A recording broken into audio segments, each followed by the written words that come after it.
What does the word connection mean to you? Is it social media, a follow request, or simply a quick glance at someone? Or is it wholesome, engaging, and compassionate? There is a vast difference between these two views. Our culture is being greatly influenced by the technological advancements being brought upon us. Humanity is stuck on device dependency and the concept of image over substance. As we all know, social media can be extremely addicting.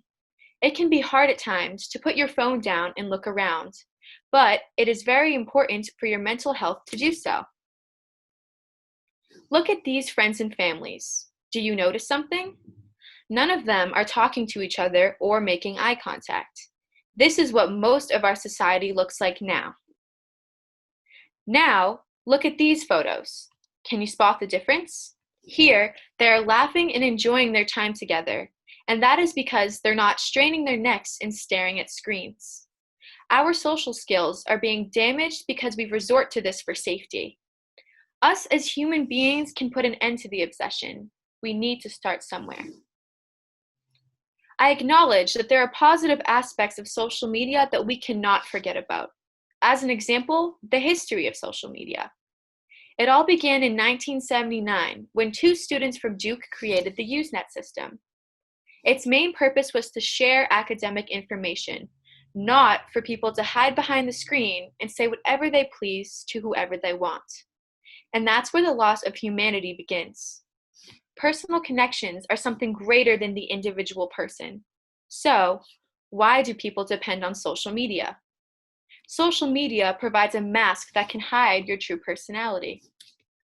Although us humans like to take the easier route, this is not one of those times. I personally have struggled with this ever since middle school, so I know it's very tough. I'd spend up to 8 hours every day on my phone, which I'm definitely not proud of. Speaking for my friends and I, we would get extremely painful headaches and much less sleep. For those who are attached to their phone, there is a greater chance of high blood pressure and obesity, along with higher susceptibility to anxiety and depression. It took time for me to realize this was not how I wanted to spend the majority of my teenage years. As I drifted from my family, the divide felt more realistic and it had to stop. So, I made a change. Over the past 2 years, I have bonded more with my family and friends by putting down my phone and spending time with them. Not just sitting there in silence, but learning more about their everyday lives and interests. I used to think that my phone was the best thing in the world for me, until I realized the importance of having tight connections with the people around me. When I'm most vulnerable, I need the people I love to help me get through those hardships, just as I would do the same for them. So, I use my phone for only a fraction of what I used to, and I set limits on apps such as Instagram and Snapchat.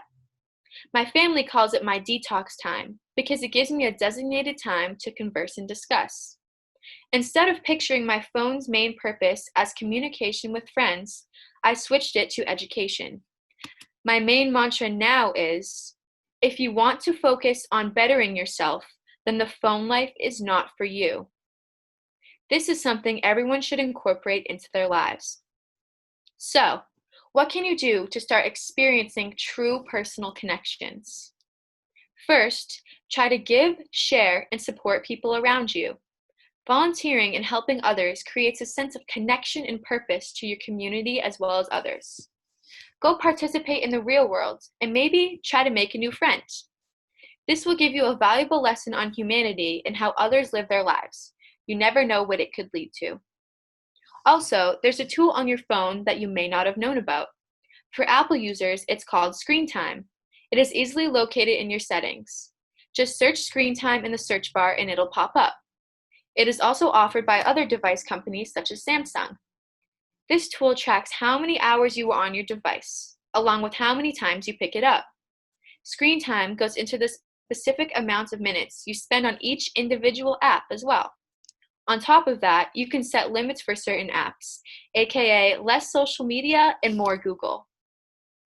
To incorporate screen time into your life, set yourself a goal, encourage others, and limit your usage. Try to use social media for a lesser amount this week, and then compare your average time. See how you feel. There will be a massive difference, and I do believe you will feel much better about yourself. At this point, you might be thinking, does social media really affect me this much? And I'm here to tell you, yes, it really does.